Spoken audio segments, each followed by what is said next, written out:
Hello, welcome to today's edition of Hinds'Sight. I'm David Hinds. Today I want to expand on an issue that has been agitating quite a lot of our commentators, our pundits, and ordinary citizens, especially on Facebook and other social media, and also in the newspapers in Guyana. Now, last week I wrote a letter and did a commentary on my take on the proposed coalition between the opposition parties and how that plays in, or how that is influenced or not influenced by ethnic and racial considerations. Of course, there was the usual response, and the usual response was to say to the messenger that you are introducing race into a situation. I always find that so laughable because one doesn't have to even live in Guyana to know that a lot of what drives social and political action in Guyana is race, and yet people always tell you introduce race. Something exists. Like Columbus, he came to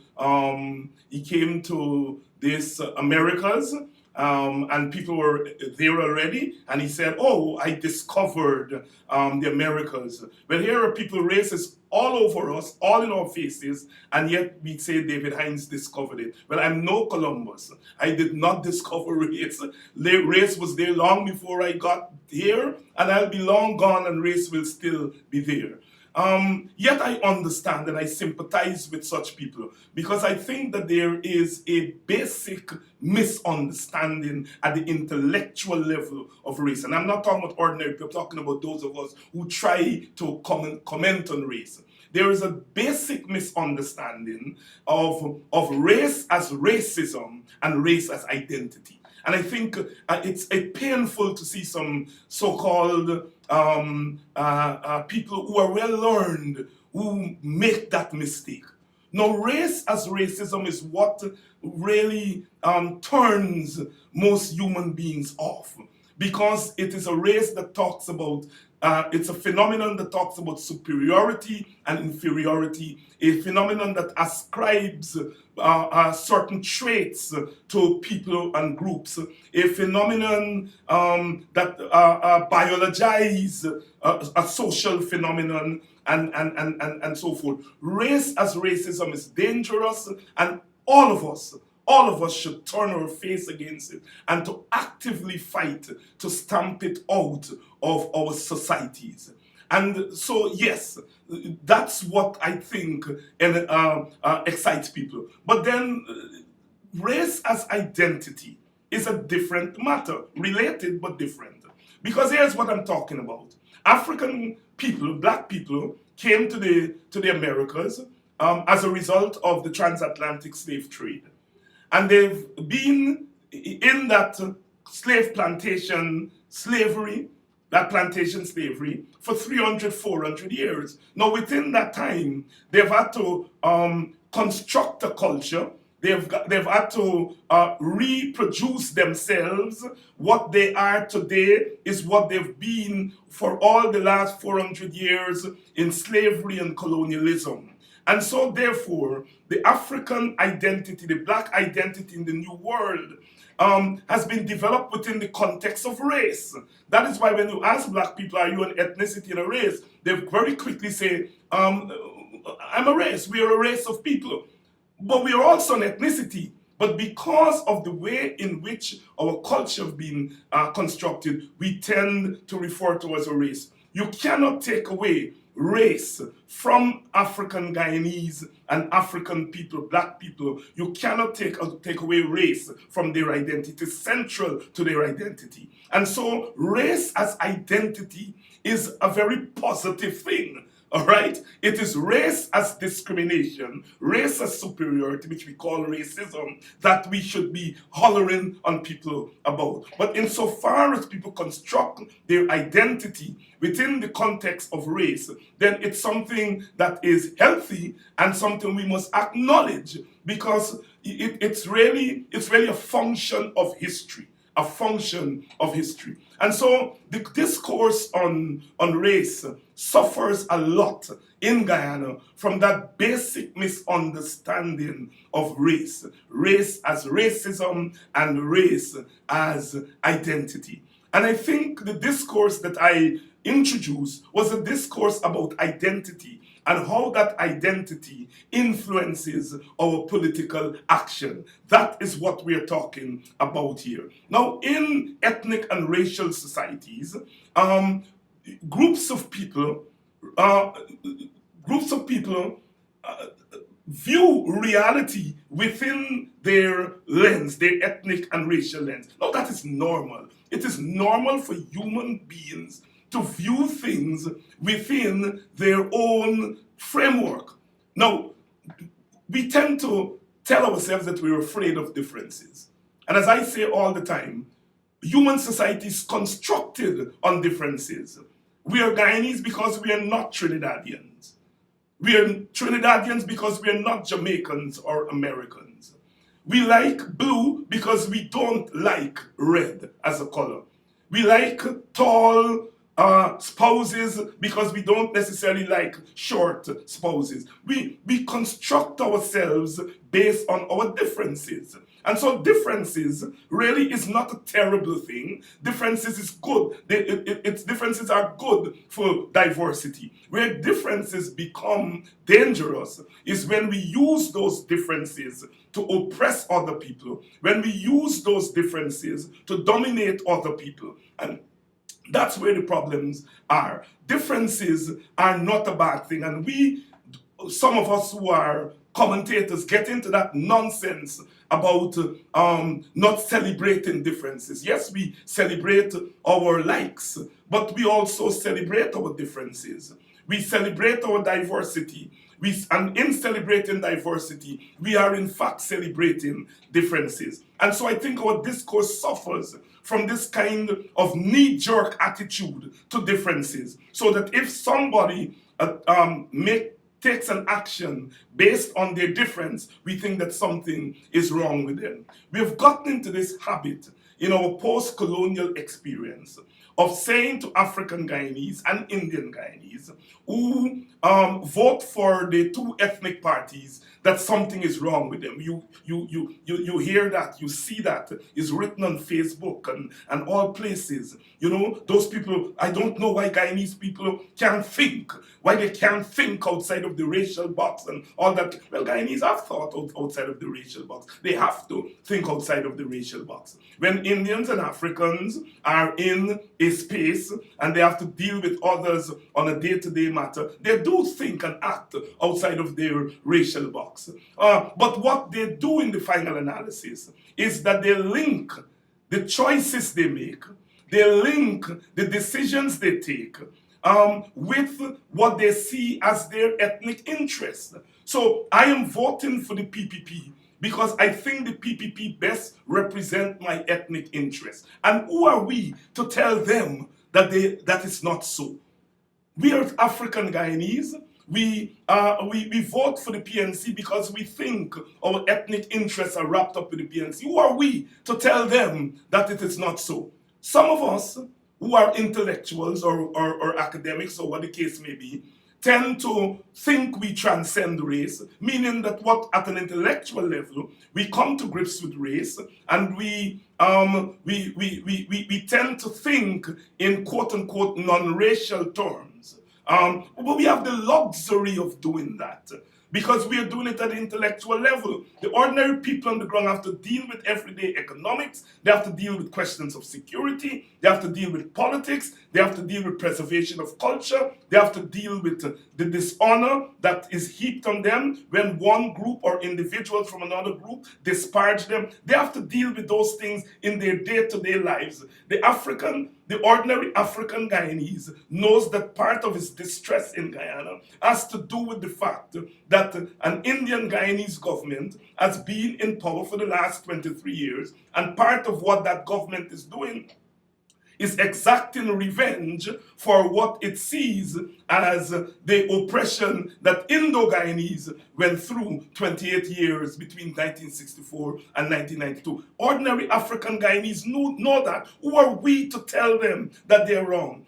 Ordinary Indian Guyanese know that as they make political decisions, they have to reach for historical memory of 28 years, a time when a government not of their kind was in power and behaved in a particular way. Who are we to tell them that they're wrong not to base their decisions on things like that? Now, this is where I think that our discussion gets off balance, because we do not have an understanding of race and ethnicity. We live in a racialized society. We live in a society in which ethnicity functions as race, and yet we do not understand race.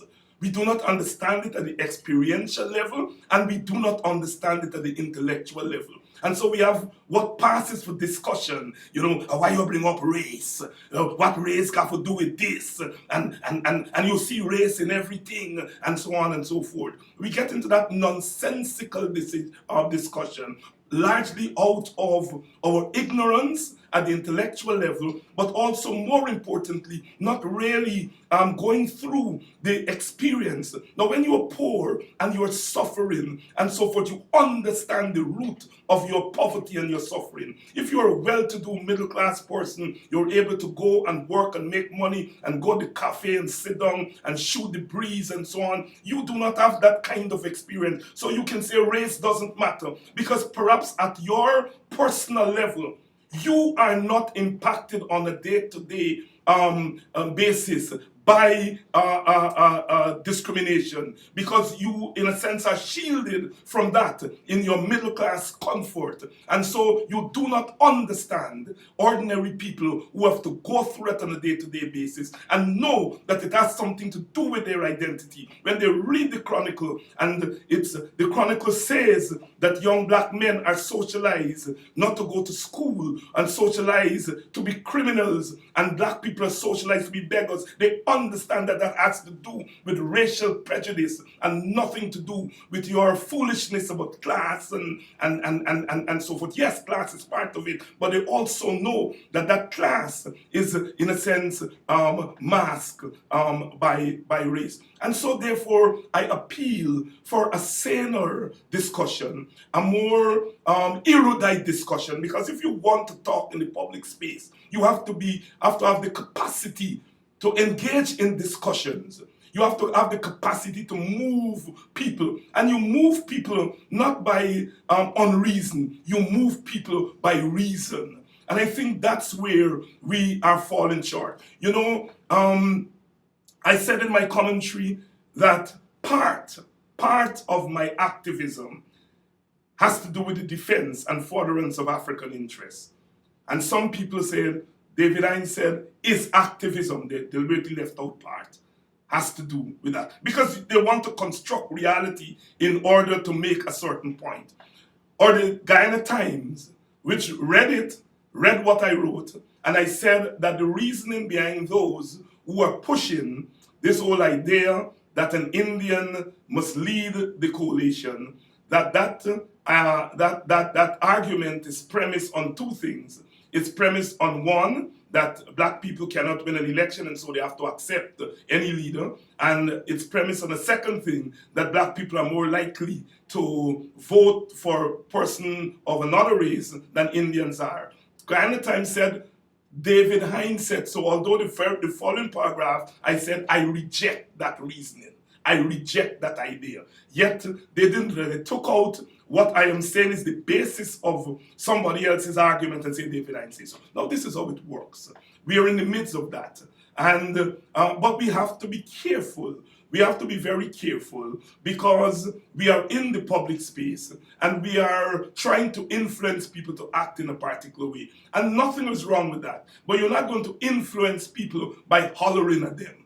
You're not going to influence ordinary people by talking down to them. You're not going to be influencing ordinary people by viewing reality and explaining reality to them based on your own personal experience. Now people talk, but they say that they're middle of the road, and they're middle of the road people, which mean that they're not like those extreme people who think about their racial identity. I don't know about those of you who don't see your racial identity or your ethnic identity. You gotta be blind. I see mine. Whether in fact I allow that in a negative way to influence my attitude to people of other races is what the big issue is. As I had to point out in a short answer to some people, I have never belonged to an ethnic party. The party that I belong to calls itself multi-ethnic. Everybody knows that. I have never voted based on ethnic considerations. I didn't have to. I didn't have any need to. And the leader of my party is East Indian. Rupert Rupnarayan is East Indian. And if he were to run for the presidency of Guyana, I will campaign for him and I will vote for him and urge others to vote for him. But it's not about me. That's my personal story.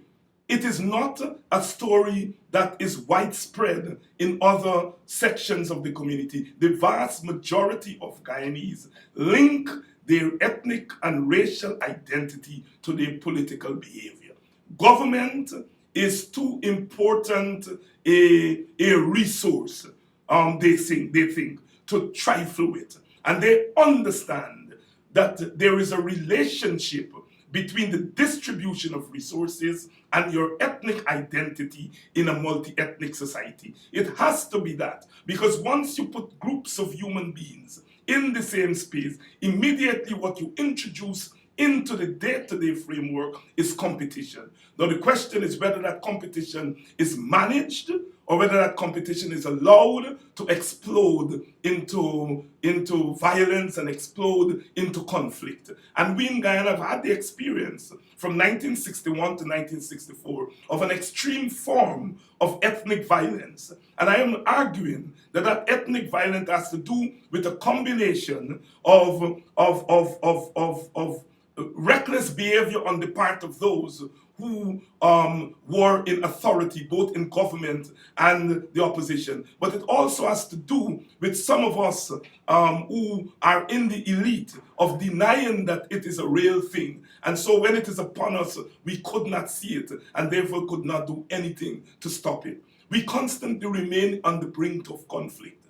And part of what we ought to be doing is trying to quell that conflict, trying to make the environment less hospitable to ethnic conflict. And the way you do that is not to yell at people that they're crazy because they link their identity to their conception of power. The way you do that is that you talk to people about their reality. You talk to people within the context of their own reality. And they know their reality is an ethno-racial reality. For the large part, it's not the only form of identity, but it is the major form of identity that has pushed social and political action since independence. Now, whether you think that's a good thing or a bad thing is neither here nor there. It is how do we look at that situation and try to manage that situation so that it does not blow out of proportion and take us back to the 1960s. We don't want to go there.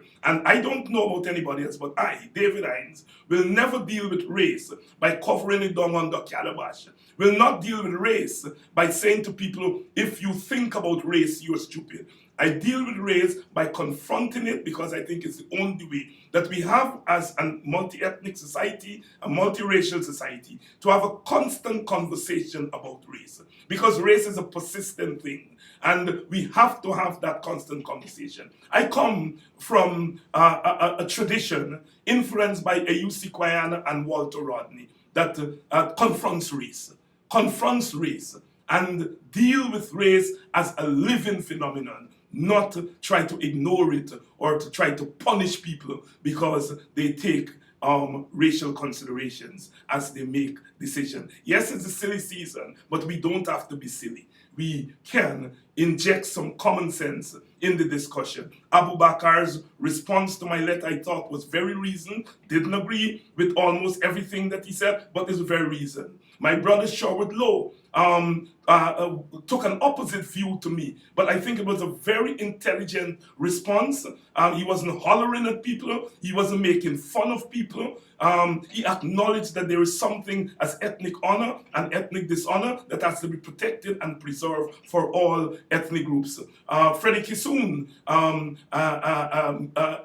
intervene in a very reasonable way. We hope that others can follow suit. So as we move forward to make this very critical decision, if it is to be made, of asking people of one ethnic group to vote for a leader of another ethnic group, something that never done before, we are really getting in to uncharted territory. Then we have to be very careful about how we navigate that and not get off on those empty and baseless discussions that we sometimes allow ourselves to get into at the expense of our better judgment. Until the next time, this is David Hinds in a fighting mood, saying thank you for tuning into yet another edition of Hinds'Sight. And remember, you can catch my other commentaries on my YouTube channel, Hinds'Sight, Guyana-Caribbean Politics.com, or you can get my written commentaries on my website, Guyana-Caribbean Politics.com. Keep the faith.